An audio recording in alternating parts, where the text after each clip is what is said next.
This is the how-to video for problem 47 out of chapter 27, and that asks you to find the electric field on a point on the origin due to a small amount of charge in this positively charged plastic rod bent into a quarter circle.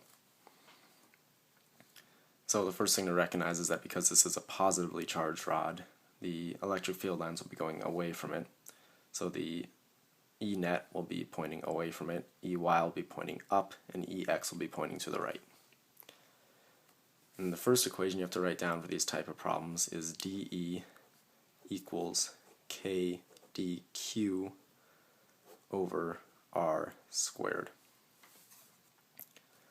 And then all we're doing from there is just plugging in variables and eventually evaluating. So dQ equals lambda, the charge density, times ds, where ds is an infinitesimally small chunk of the rod,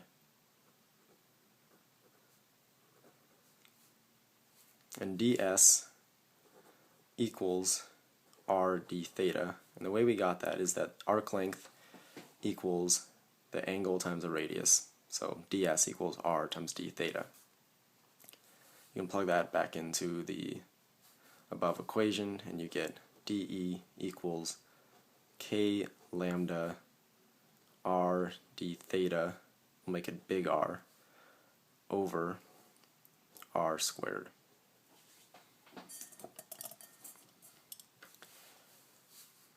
Which equals, when you cross out the R and the R squared, k lambda d theta over R. That's what we're going to be using for the rest of the problem. Part A asks you to find the x and y components, an expression for the x and y components of E net. So if this is theta, then this is theta as well,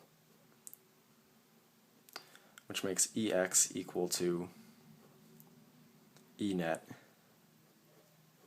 cosine theta, and EY equals E net sine theta.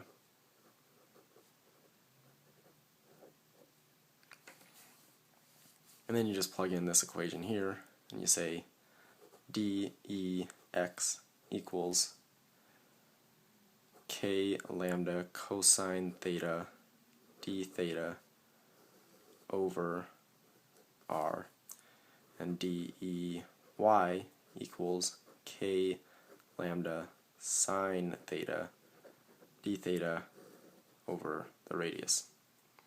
That's the answer to part A. Part B asks you to set up the integral, but not evaluate. So when you integrate the left side of this equation, dEx, you get EX, and the right side will set up the entire integral. So it's k lambda cosine theta d theta over R. We're going to make it from 0 radians to pi over 2 radians. And the reason we're doing that is because it's a quarter circle, and the orientation of the rod does not matter for this problem. So we can pretend like it is 0 to pi over 2 radians, when normally it would be pi to 3 pi over 2. So that is EX, and then EY is the same thing, 0 to pi over 2, the integral k lambda sine theta instead of cosine theta over the radius. That's part B. Part C asks you to evaluate the integral and then write the result in component form, or the integrals. So EX, when you evaluate that, it's pretty easy to do. You get k lambda over R. And then EY, you get the same thing. But the book wants us to take it a step further before we go into component form, and wants us to convert lambda to different variables.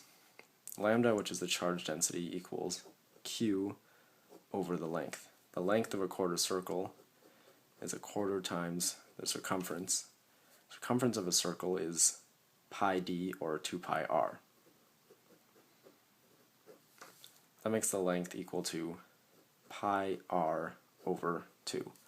Plug that back into here, you get lambda equals q over pi r over 2, which means that lambda equals 2q over pi r. And finally, you just plug that back into ex and ey. You get ex equals k over r times 2q over pi r, which makes ex equal to 2kq over pi r squared. And the same is for ey because it's the same thing, of course.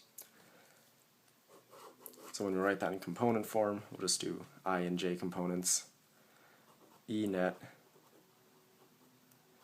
equals 2kq over pi r squared times x component, or I component, I plus j.